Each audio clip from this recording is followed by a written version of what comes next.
के टुकड़े, है ना। एक मिनट रिकॉर्डिंग स्टार्ट किए तो मैं वापस वो बात बोल देता हूँ, सो दैट बाद में सुनने वालों के लिए भी अवेलेबल रहे। यहां पर रेजिस्टर और कैपेसिटर ये नेगोशिएट कर रहे हैं कि देख भाई, ई नॉट साइन ओमेगा टी के अपन दो टुकड़े करेंगे, दोनों साइनोसुडल होंगे और ऐसे होंगे कि एक तो करंट के साथ इन फेज होगा और एक करंट से 90 डिग्री पीछे होगा। Did you understand that? Yes sir. Yes sir. Yes sir. भाई मुद्दा ये है कि तुम्हें और मुझे खाने को ईएमएफ चाहिए, ठीक। टोटल ऑर्डर फिक्स है, E not sine omega T. जो आपने ऑर्डर किया है वो ई नॉट साइन ओमेगा टी, उसी में से बांटना है आपको। आपकी अपनी अपनी जिद भी है, नहीं नहीं नहीं भैया, मेरे जो करंट जाता है मैं तो उसके साथ चलूंगा। रेजिस्टर कहता है मेरा ईएमएफ मेरा करंट हम साथ साथ हैं। कैपेसिटर कहता है मेरा ईएमएफ के करते हैं मेरा करंट 90 डिग्री आगे रहने का, है कि नहीं। तो इतनी कंडीशन है यार। तो आप सोचो, गणित की तो हैसियत ही नहीं है कि सोल्यूशन निकाल के दे दे, ये तो फेजर है जो तुम जानते हो इसलिए हो रहा है, वरना तो ये तो लो बैठ के, ये तो फेजर है जो कर पा रहे हो, और अभी तो करा ही नहीं है, अभी तो करेंगे, रुको तो सही। कम वक्त तो अभी तुम्हें समझ में आया नहीं है, अभी तुम्हें समझाऊंगा। ये तो क्या भ्रम है।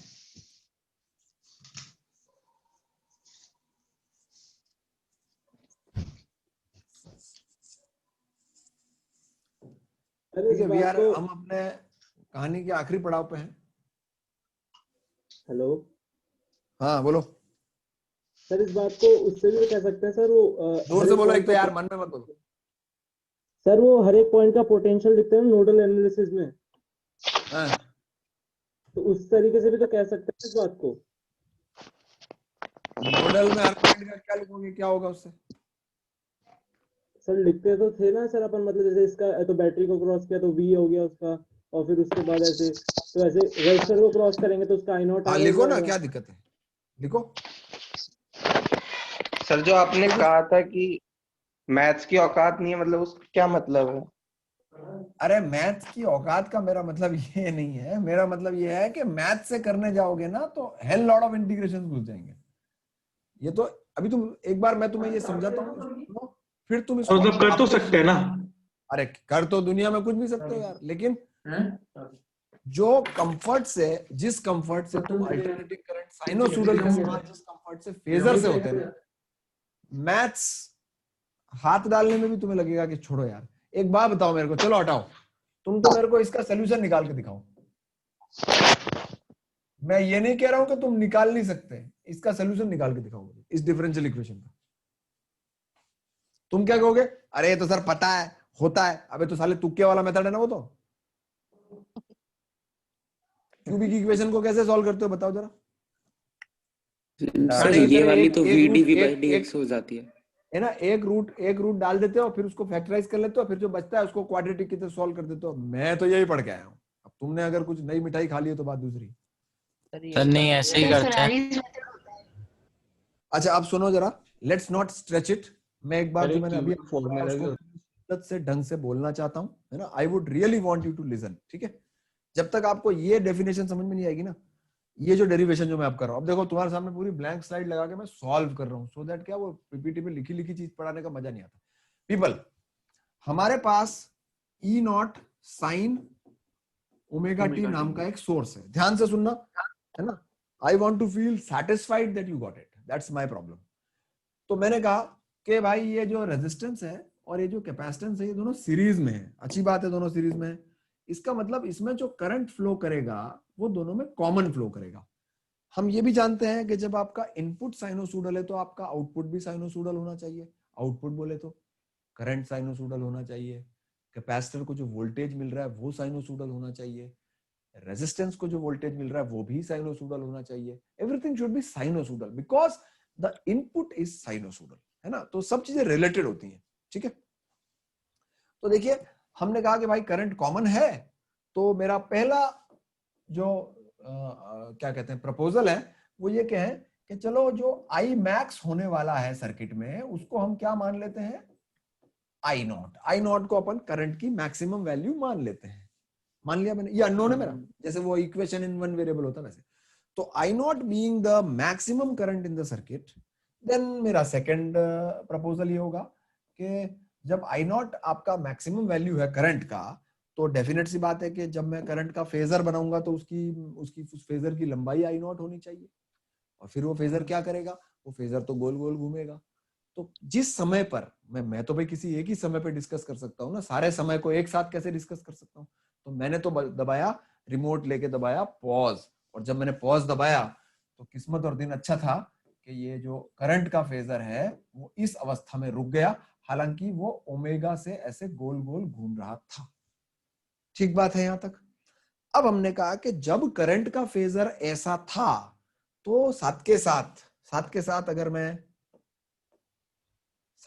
टुगेदर अगर मैं करस्पॉन्डिंग वोल्टेजेस के भी फेजर बनाऊं, किसके वोल्टेजेस के, रेजिस्टर के और कैपेसिटर के। तो जब मैं रेजिस्टर का फेजर बनाता हूं तो रेजिस्टर का जो फेजर है वो तो रेजिस्टर के वोल्टेज का फेजर का लंबाई होना चाहिए I naught R. Are you okay with this और नॉट? ये आपका बेसिक डेरिवेशन था, ध्यान करो। हाँ सर बढ़िया। रेजिस्टर को जो आप वोल्टेज ऑफर कर रहे थे ई नॉट, उसके नीचे आर आया था नहीं आया था? ई नॉट को आर से आया डिवाइड था। करने से करस्पॉन्डिंग आई नॉट आ जाता है, तो करस्पॉन्डिंग आई नॉट को आर से मल्टीप्लाई करने पर करस्पॉन्डिंग ई नॉट आ जाना चाहिए ना भाई। जो मैं रजिस्टर हूं, मेरा पर्सनल मानना ये है कि मेरा वोल्टेज का maxima divide by R should be मेरा करंट का मैक्सिमा। ऐसी की ऐसी बात कैपेसिटर भी करता है। कैपेसिटर कहता है कि जो मेरे थ्रू करंट का मैक्सिमा है उसको एक्स सी से मल्टीप्लाई करो तो मेरे को जो ईएमएफ का मैक्सिमा मिल रहा है वो आ जाएगा। समझे बात को? समझे क्या? Yes sir. तो आपके हाँ पास सर। ये दो पीले कलर के वेक्टर आ गए, जिसमें एक का लंबाई है आई नॉट आर और एक का लंबाई है आई नॉट एक्स सी। ये पता है दो फेजर किसके हैं? ये उन दो ईएमएफ के फेजर्स हैं जो इसके बच्चे हैं। इसके दो टुकड़े हुए, इसके कमबख्त दोनों ही साइनोसोडल है, और उन दोनों को सपट जोड़ दो, सपट लूप लॉ की तरह जोड़ दो। लूप लॉ की तरह जोड़ना पड़ेगा यार, लूप लॉ तो लगता ही रहेगा। Loop law is always valid, चाहे एसी हो, चाहे डीसी हो, चाहे पीसी हो, चाहे सीसी हो, चला loop law is always valid. इन दोनों को सपट जोड़ दूंगा ना तो कमबख्त क्या आना चाहिए? ये E not sine omega T आना चाहिए, और ये मैं तुम्हारे को अभी साबित करके दिखाऊंगा नेक्स्ट 10 मिनट के अंदर। तो आपने इसके जो दो टुकड़े किए ना, उसमें इस ससुरे की जो मैक्सिमम वैल्यू है इसकी रेजिस्टर वाले की, वो है आई नॉट आर, और इसकी ससुरे की जो मैक्सिमम वैल्यू है वो आई नॉट एक्स सी है। तो ये बात तो तुम भी जानते हो कि जब दो एम्पलीट्यूड्स, जब दो वेव एक जगह आती है तो उनको सपट जोड़ना होता है। तो how do you add two waves? Let me change my words. How do you add two sinusoidal functions? can I use phasers? Can I use phasers? Yes sir. ये तो फेजर की फैसिलिटी है यार। मतलब हाँ। ससुर, मतलब कमबख्त साइनोसोडल फंक्शन के जो मैक्सिमम वैल्यूज है ना, मैक्सिमम वैल्यूज, उनको और उनके बीच में जो फेज डिफरेंस है उनको यूज करके आप रिजल्ट निकाल सकते हो यार। क्या गजब चीज है यार। तो हमने क्या बोला, ठीक है ऐसी की तैसी कराए, हमने इनको दोनों वेक्टरों को जोड़ देना और ये आंसर आ रहा है, ये आंसर। और ये आंसर साला कुछ भी है, ये आंसर का लंबाई ई नॉट होना चाहिए, क्योंकि पिताजी तो यही है, इन्हीं के तो टुकड़े हैं वो। तो फिर मैंने कहा आइला एक काम और कर सकता हूं मैं, this square plus this square under root. People, तीसरी बात, I naught under root R square plus X square is E naught. And to your surprise students, ये देखो आप, ई नॉट के नीचे इस बार क्या आ गया? Try and understand this. ये है आपका सीरीज में रेजिस्टेंस और कैपेसिटिव रिएक्टेंस को जोड़ने का तरीका। You can not use resistors in series का फॉर्मूला R1 + R2, नहीं चलता है, चलना भी नहीं चाहिए था। क्यों चलेगा साला? कोई प्रूफ है ना, सबूत है। अब आप सोचो अगर इस सर्किट में मैं R0 कर दूं तो अकेला एक्सी बच जाएगा। तो देखो अकेला एक्सी आ जाएगा, मतलब this circuit can be converted to purely resistive as well as purely capacitive by keeping the other one zero. दूसरे की वैल्यू 0 डाल दो तो अपने आप अकेले ये बन जाओगे ना, नहीं क्या? सही है। Yes sir. ऑल्सो अगर मैं ये एंगल फाई बोलता है, अगर मैं बोलता हूं ये फाई क्या है, तो क्या आप इस बात को मानने को राजी हो कि फाई वो एंगल है जिससे करंट मेन सोर्स से आगे है, करंट आगे है? क्योंकि ये सारे के सारे ये जितने भी मैंने एरो बनाए ना, ये सारे के सारे उल्लू के पट्टे ओमेगा से गोल गोल घूम रहे हैं। नहीं क्या? तो अब आप देखिए, मैं आपको एक जादू की चीज दिखाता हूं। ये आई नॉट मिटाया मैंने। मैं आपको करंट का एक्सप्रेशन लिख के देता हूं, देखता हूं कितने लोगों के समझ में आया होगा। आई एम एक्सपेक्टिंग के सबके सभी मुकर जाओगे और फिर मैं कह दूंगा जाके सो जाओ सालों। तो अगर आपके समझ में आ जाएगा तो जरूर से अप्रिशिएट करने वाली बात है इस फंडे को। थोड़ा मैं कलर भी तुम्हारे हिसाब से कर रहा हूं ताकि सर आप पता चले कि वही मैं तो क्या नीचे कुछ लिखना है और डब्बे में कुछ लिखना है।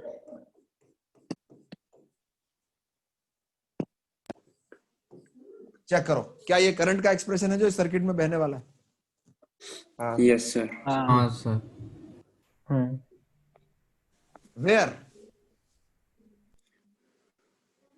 वेयर फाई क्या है? Where tan phi inverse xc by r। tan inverse XC by R। अच्छा, अभी इसमें एक बात बताऊं, इसमें एक आदमी एब्सेंट है, आज आया नहीं है। एक्सेल आएगा, उसका अपना अलग स्टाइल है। मैं भी है, मेरा भी इनपुट ले लेते तो साला फॉर्मूला ही बन जाता।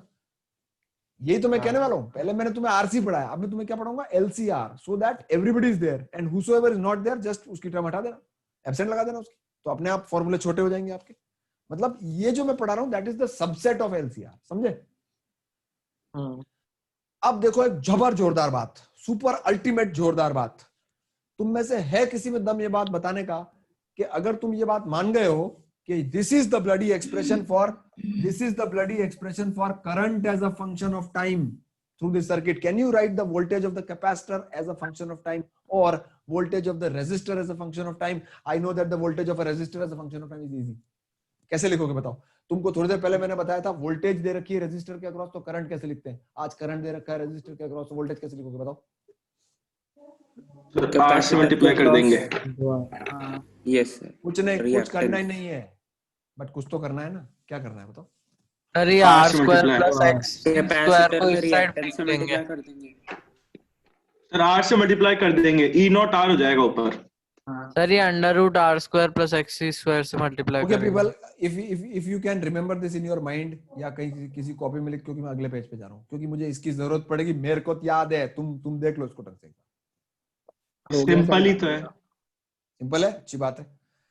ओके, रेजिस्टर के अक्रॉस जो ईएमएफ है वो लिखा जाएगा I naught under root IR।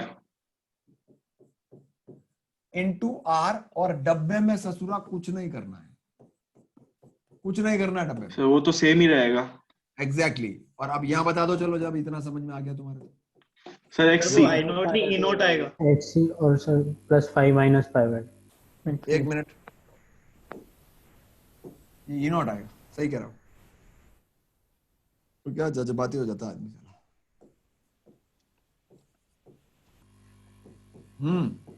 XC से मल्टीप्लाई करूँ, सर डबल क्या इधर करवाओगे? XC। Omega T plus 5 minus sir 5 है। पाई बाई 2 ऐड कर दो। सब क्यों ऐड कर दे बे? ईएमएफ लिख रहे हो करंट से, आगे होता है। सब्सट्रैक्ट होगा। सब्ट्रैक्ट। हाँ छुड़वाना सब्ट्रैक्ट। पड़ेगा। और अब तुम इतने बड़े बड़े गणितज्ञ बैठे हो, I would really want that pencil घिसो थोड़ी सी और इनको सपट जोड़ो साला। पता है क्या आएगा? E naught sine omega Sin omega T. Absolutely यही आएगा और यही आएगा और यही आएगा। पता है कैसे आएगा? बताता हूँ। द ये क्या स्क्वायर लिखा एट हुआ है? Under root. नहीं, ध्यान से देखो ये क्या लिखा है। अगर आपका tan फाई, ट्राइंगल समझते हो ना, अगर आपका tan फाई, आपने अभी थोड़ी देर पहले मुझे XC by R बताया था, तो आप मेरे को बताओ cos phi। ये क्या लिखा हुआ है? cos phi। ये cos phi है क्या? cos phi। हाँ और Yes, ये ससुर yes, का sir। नाती क्या है? Sine phi. sin phi। है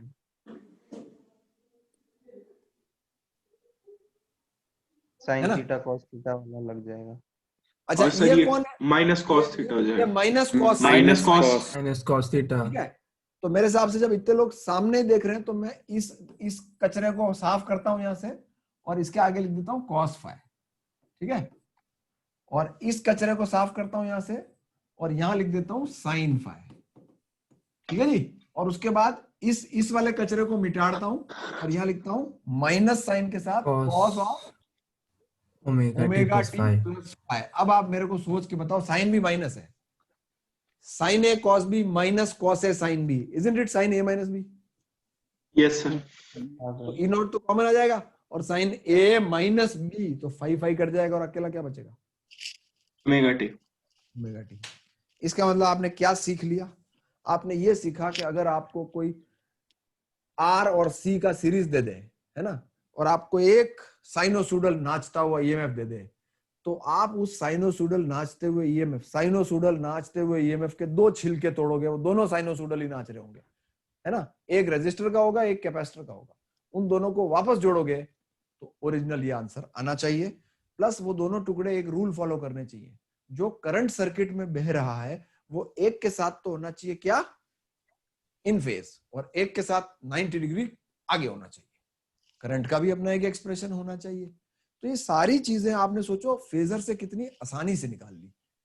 यही आप मैथ से करते हैं तो मुझे नहीं लगता कि इतनी जल्दी हो पाती। दैट इज व्हाई मैंने कहा गणित की तो इतनी औकात ही नहीं है कि फेजर को बीट कर सके। That's what I said at the moment. Sir ये समझ आई बात? Omega Now I T can- minus pi किया था ना, है ओमेगा टी माइनस पाई, क्योंकि इस टाइम पे तो ई नॉट का फेज डिफरेंस माइनस पाई है। मैं समझा नहीं तुम्हारी बात। तो मतलब अगर आई नॉट का टी इज इक्वल्स टू 0 पे हमने फेज 0 लिया था, नहीं नहीं नहीं, समझो तो बात को। मैंने नहीं बोला टी इक्वल टू 0 पे फेज दिया था। मैंने कहा बोला ऐसा? मैंने बोला एक अच्छा समय देखते हैं जिस समय रिमोट कंट्रोल से पॉज दबाया तो करंट गोल गोल घूम रहा था, वो रुक गया। मैंने ये कहा मैंने टी इक्वल टू 0 बनाया, मैंने तो एनी टाइम टी पे बनाया। और एक बात बताओ, मेरे पास 3 वेक्टर है ना, इन साइड के 2 वेक्टरों का रिजल्ट ये बीच वाला है, तो अगर ये तीनों घूम रहे हैं तो रिजल्ट तो बीच वाला ही रहेगा। All of them can rotate with omega at all the times. The resultant of the 2 vectors, if they have a fixed angle between them, will always be fixed. हाँ सर, है ना?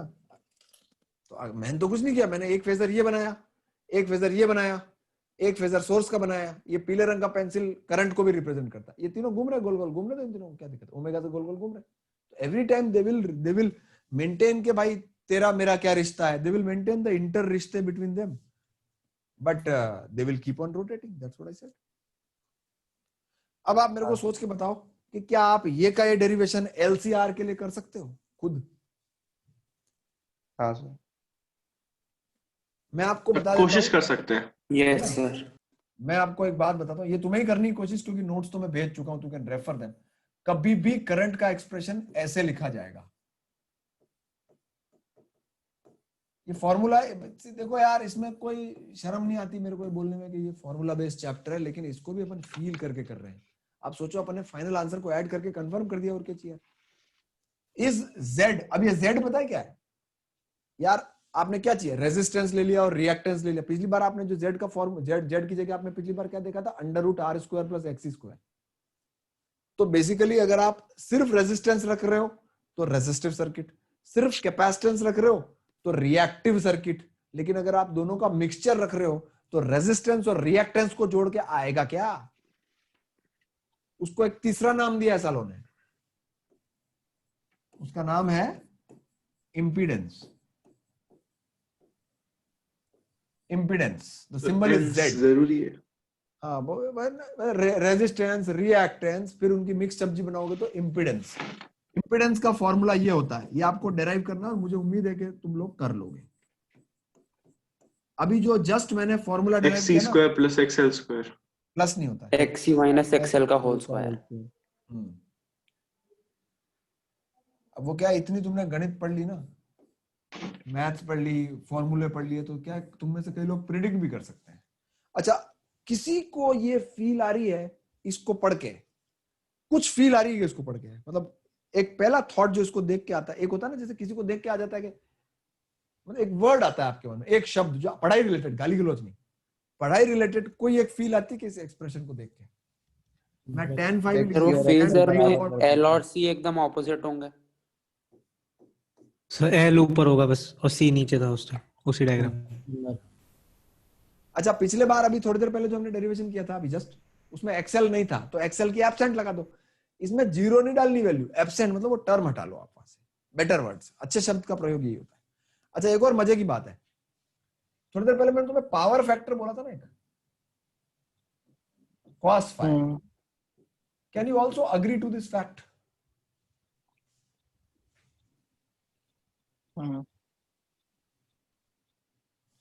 Yes sir. This upon this को वही होगा। हाँ sir. Yes sir. इसको देखकर मुझे पता है किसकी ख्याल आती है, तुम में से किसी को आता है कुछ ख्याल? एक्सएल और एक्सी सपाट अपोजिट है। कॉम्प्लेक्स जेड सिंबल से, जेड से, सिंपल और से देखो क्या? डब्बे में देखो आप, root X square plus Y square का होल रूट मतलब ये भी आएगा आगे, डॉट कर आएगा। मॉड देखो ऑफ, ये पता है रियल पार्ट ले है, रखा मॉड है। है, ये आर्गन प्लेन, मॉड ले रखा है। Positive negative something like that. नहीं सर ऐसा तो कुछ ख्याल नहीं आया हमें। मैं लाऊंगा। रिएक्टेंस इमेजिनरी एक्सिस है। नहीं, हाँ रिएक्टेंस इमेजिनरी एक्सिस है, capacitive reactance is positive and inductive reactance is negative and resistance is real. इन तीनों को आप सिंपली जोड़ना चाहो तो आप R1 plus R2 plus R3 series में जोड़ोगे ना, सीरीज का फॉर्मूला, तो भी उनका एडिशन यही आएगा। ये एक प्रपोजल है जो थोड़े टाइम बाद आएगा, by the end of the chapter आएगा। सड़ गया सर अब तो। है? अरे कुछ नहीं सड़ेगा, मैं बता रहा हूँ, बहुत मस्त नहीं, चैप्टर है। इस थोड़ा तो सड़ चैप्टर गया का होगा। सवाल तुम है ना जानबूझ के गलत करना चाहो ना तो गलत ना हो इस चैप्टर का सवाल। सर तो और इसके वेव में भी ये चक्कर में बोला था आपने। मतलब भी होता है इसके इंग्लिश बारे में में इम्पीडेंस इसके बारे में बोला था। तो वेव्स वो गलत हो जाता है सर वेव साला।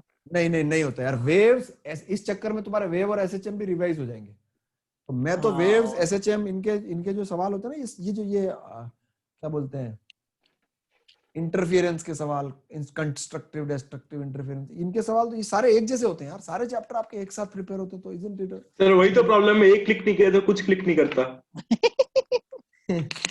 अरे तो वो तो थोड़ा जोर लगाना पड़ता है यार, दम लगा के हिस्सा वाली बात। अच्छा तो ये तुम्हारे ऊपर रहा कि इसका डेरिवेशन तुम एक बार, मैंने नोट्स में भेजा एलसीआर का, ठीक है, तो मैं चाह रहा हूँ कि एक चांस तुम्हें दे रहा हूँ कि तुम अपने पेपर पेन पे स्क्रिबल करना। अच्छा देखो तुम्हारे को टास्क क्या दे रहा हूँ मैं, ई नॉट साइन ओमेगा टी लेना, उसके बाद आई नॉट पीक वैल्यू मान लेना, उसके बाद रेजिस्टेंस का फेजर बनाना, वोल्टेज का वो करंट के साथ होगा, कैपेसिटर का वोल्टेज पीछे हो जाएगा, इंडक्टर का वोल्टेज आगे हो जाएगा, वोल्टेज आगे हो जाएगा, इंडक्टर का करंट पीछे होता है। देखो ये कंफ्यूजन अवॉइड करने पड़ेंगे फालतू फन के, वरना आप बोलोगे सर आप अजीब आदमी हो यार, कभी तो बोलते हो इंडक्टर पीछे रह जाएगा, कभी इंडक्टर का वोल्टेज आगे कर देते हो। अरे तो भाई इंडक्टर का करंट पीछे रहेगा ना, राम अगर पीछे रह गया तो श्याम तो आगे है ना यार, तो वोल्टेज आगे है, ठीक है। उसके बाद उन तीनों को जोड़ना और जो आंसर आएगा वो मेन सोर्स होगा, मेन सोर्स को आप मेन करंट से कंपेयर कर सकते हो तो फाई का एक्सप्रेशन आ जाएगा। तो just deduce those results, okay. अब मैं एक बात बताना चाह रहा हूं आपको, power supplied by N alternating current source, power supplied, in fact should I से पावर सप्लाइड भी एवरेज होती, एवरेज पावर सप्लाइड, क्योंकि देखो यहाँ तो करंट लगातार ही आगा पाछा होता है, तो कभी पावर देंगे कभी लेंगे, तो एक साइकिल में जो एवरेज पावर है वही बता दो यार तो अच्छा रहेगा, है ना, या मुझे तुम्हारी जरूरत भी पड़ेगी। देखिए power instantaneous will always be equal to E naught sine omega T into I naught sine omega T plus five.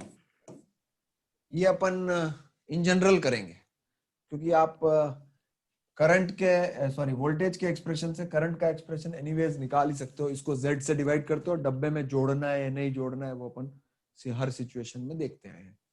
तो if I arrange it I get E not I not. अच्छा ये इन दोनों का खरबूजा बनाना है तुमको, एक 2 से मल्टीप्लाई करो और एक 2 से डिवाइड करो। अब मेरे को फॉर्मूला कौन बताएगा, 2 साइन A साइन B का फॉर्मूला क्या होता है?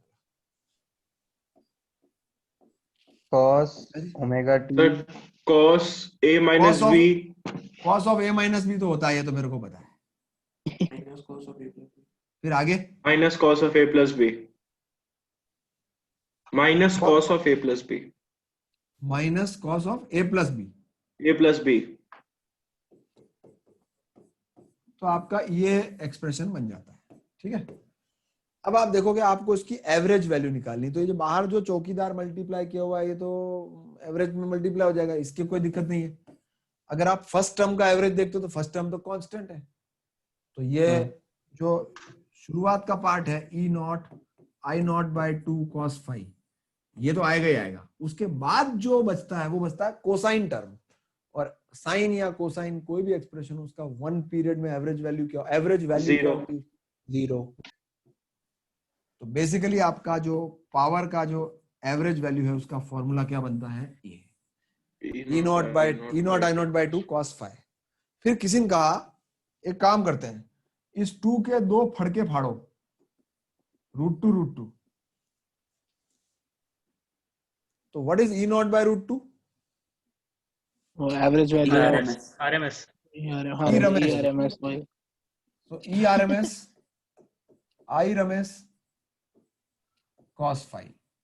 So the final expression for the power consumed by the इनका डॉट will be this. अब कई लोग कहते हैं, अब यहां से लोगों को है ना और चीजें दिखाई देने लगती है, हालांकि कोई सेंस नहीं है, ये कोई वेक्टर थोड़ी है, लेकिन फिर भी AI ट्रिपली या तो वही चैप्टर चल रहा है अभी, कौन सा चैप्टर? तो वेक्टर चल रहा है तो वही दिखता है। हाँ, तो मैं ये कह रहा हूँ कि कई लोग उसको देखते हैं, जैसे वो जो जेई मेंस की वाले ना लॉजिक वो लगाते हैं, अच्छा तो कुछ गजब ही चीज हुआ यार भाई, ई नॉट का भी फेजर होता है, आई नॉट का भी फेजर होता है, मतलब वो तो वेक्टर जैसे तो कुछ होते ही हैं, फिर ये फाई उनके बीच का एंगल होता है। बेसिकली होता क्या है, ई नॉट का फेजर होता है, आई नॉट का भी फेजर होता है, and they both simply rotate and they have a bloody angle between them. तो इस फॉर्मूले को देख के ऐसा लगता है जैसे आप तो डॉट प्रोडक्ट कर रहे हो। शुड आई से या शुड आई से कि आप क्या करते हो, करंट, पहली बात तो ये ई नॉट का फेजर होता है तो इसको 1/√2 स्लैश डाउन करो ताकि ये किसके फेजर बन जाए, आरएमएस वैल्यू के फेजर बन जाए। सारी हाइपोथेटिकल फट्टेदार बातें, उनका कोई सेंस नहीं है, लेकिन फिर भी एक किसी ने प्रपोजल दिया कि यार एक बात समझ में आ रही है भाई, ई आरएमएस तो देखो ठीक है, लेकिन आप देखो करंट का कौन सा कंपोनेंट काम आ रहा है पावर ट्रांसमिशन में, कोसाइन कंपोनेंट है ना। ये एक फालतू का प्रपोजल है। तो फिर किसी ने कहा मैं एक नई चीज डिफाइन कर रहा हूं, आज मेरे को सुबह ध्यान आई, wattless current. Senseless, hopeless, baseless बात है, लेकिन नंबर चेंज चाहिए। सर ये नंबर के लिए पता नहीं क्या क्या करना पड़ रहा है। ये सिर्फ जेई में, और साले जेई मेंस ससुरों ने पता है सिलेबस में लिखा है कि ये वॉटलेस करंट पूछेंगे, तो जेई मेंस का फॉर्मूला है, इसको ध्यान रख लो। मैं कह रहा हूं ये कोई सेंस नहीं है इस बात का, लेकिन वो कहते हैं what is the wattless current of the circuit, then you have to find out. हाँ, वॉटलेस करंट मतलब जो एनर्जी लेस करंट है, एनर्जी नहीं लेके जाता, पता नहीं क्यों बोल रहे हैं, लेकिन ये एक टर्म है। तो आपको देखो आज कितना ज्ञान आरंभ मतलब पता चला। सपोज आपको कोई रेजिस्टर देता है, एक कैपेसिटर देता है और एक सोर्स देता है, वो आपसे लिखेगा 200 वोल्ट 50 हर्ट्ज। पहली बात, ये 200 वोल्ट पता है क्या है, आरएमएस। अब तुम बोलोगे क्यों, तो सालों तुमसे मैंने पूछा भारत में क्या सप्लाई आती है, तो तुमने क्या फांका, 220। नहीं तुमने, अबे साले क्या बोला तुमने, 311? हमने नहीं सर, मैंने 220 हाँ मैंने कहा 220। इसका मतलब ये है कि आप भी जाने अनजाने वही फॉलो कर रहे हो जो रूटीन में फॉलो होता आ रहा है। आमतौर पे अल्टरनेटिंग करंट में जब कोई आदमी सिंपली ऐसे बोलता है ना 220 वोल्ट की एसी सप्लाई दे दे, तो वो आरएमएस ही होता है। There is a difference between writing like this and writing like this people. अगर कोई ऐसे लिख के दे रहा है तो फिर तो ये पीक वैल्यू है, साला लिख के ही दे रहा है और क्या चाहिए यार, इससे ज्यादा क्या लिख के देगा, है कि नहीं? और ऐसे लिख के दे रहा है मतलब ये आरएमएस है, ठीक है। अब आपसे कोई कह रहा है इसकी रेजिस्टेंस तो है भैया 3 ओम और इसकी रिएक्टेंस है 4 ओम, ठीक है जी। तो पहला पार्ट वो आपसे पूछ सकता है इस सर्किट का अपनी ओमेगा चेंज करके कर सकते हैं ना, है? अगर सोर्स की ओमेगा चेंज कर दी तो इसकी रिएक्टेंस भी बदल जाएगी कैपेसिटर। एब्सोल्युटली करेक्ट, 100%, क्योंकि फॉर्मूले में ओमेगा होती है। इनफैक्ट वो आपसे सवाल पूछ सकता है कि कैपेसिटेंस बताओ, तो आप कहना बताता हूं कैपेसिटेंस 1 ओमेगा। ओमेगा कितना है इसका, फ्रीक्वेंसी दे रखी है 100 pi, 100 pi into capacitance is equal to 4 दिया ना, 4 ओम। तो you can get capacitance using this formula. ठीक है, तो अगर आपसे कोई Z पूछता है इस क्वेश्चन का तो आप लिखेंगे 3 स्क्वायर प्लस 4 स्क्वायर बोले तो 5 ओम्स, ये Z आ गया। फिर आपसे कोई पूछ सकता है चलो भाई करंट बताओ सर्किट का, तो अब आप इसमें है ना कोई भी फालतू का शक पैदा मत करो कि वो करंट पूछ रहा है तो आरएमएस पूछ रहा है या क्या पूछ, वो अगर भाषा में पूछ रहा है करंट बताओ तो वो आरएमएस ही होगा, क्योंकि सेंस आरएमएस का ही निकलता है। ठीक है, तो आप आई आरएमएस कैसे निकालेंगे, आप 200 पिकअप करिए, 200 भी तो आरएमएस ही है, तो जब आपने आरएमएस ही पिक किया है तो उसको 5 से डिवाइड करो, you gonna get 40 amperes. 40 amperes is RMS current. अगर वो स्पेसिफिकली आपसे पूछते हैं कि नहीं पीक करंट बताइए, तो आपका आंसर होगा 40√2। Are you okay with it? फिर वो आपसे पूछ सकता है पावर, एवरेज पावर बताइए, तो आप कहोगे ERMS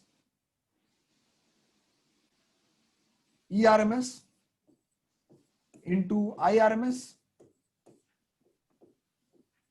इंटू cos फाई। अभी cos फाई कहां से लाएंगे, पहले tan फाई लाना पड़ेगा, तो tan फाई कितना होता है, वैसे cos फाई का तो फॉर्मूला ही पता है तुम्हें, R/Z। 3/5 आ जाएगा ना इसमें, 3/5। हाँ, जबरदस्ती में फालतू कैलकुलेशन करने का कोई जरूरत नहीं है। तो इतने watts, this is the average power supplied. Are you okay with it? कोई आपसे पूछता है सर में वॉटलेस करंट बता दे, तो वॉटलेस करंट होगा 40 इंटू बोलो 4/5 वॉटलेस। ये वॉटलेस करंट हो गया आपका, है ना। 3/5 का अपन ने क्या कर दिया, साइन फाई करना था, 4/5 कर दिया। ठीक है, एक आपसे कोई पूछ सकता है पावर फैक्टर बता दो, पावर फैक्टर। हालांकि मैंने अभी उसके बारे में ज्यादा बोला नहीं है तुमसे, लेकिन पावर फैक्टर क्योंकि मैंने शुरू में लेक्चर में बोला था, पावर फैक्टर सिंपली 3/5 इसकी वैल्यू है 3/5, इट इज 0.6। मतलब आप सोचो अभी भी पावर फैक्टर 1 नहीं है। खैर 1 तो इसका हो भी नहीं सकता है इस सर्किट का। अच्छा, किसी के पास कोई सलाह है कि इसका पावर फैक्टर 1 कैसे किया जाए? 10 सेकेंड्स। 4 हेनरी का कैपेसिटर 0 कर दो। इंडक्टर नहीं, लगा दो, ऐसे थोड़ी होता है। 4 हेनरी का इंडक्टर, इंडक्टर लगाओ उसमें, सीरीज में इंडक्टर लगाओ, वही, क्योंकि कैपेसिटर को शांत करने का गुर्दा इंडक्टर में होता है। ठीक है, तो इतना सब कुछ अपन फिलहाल अभी कर पा रहे हैं।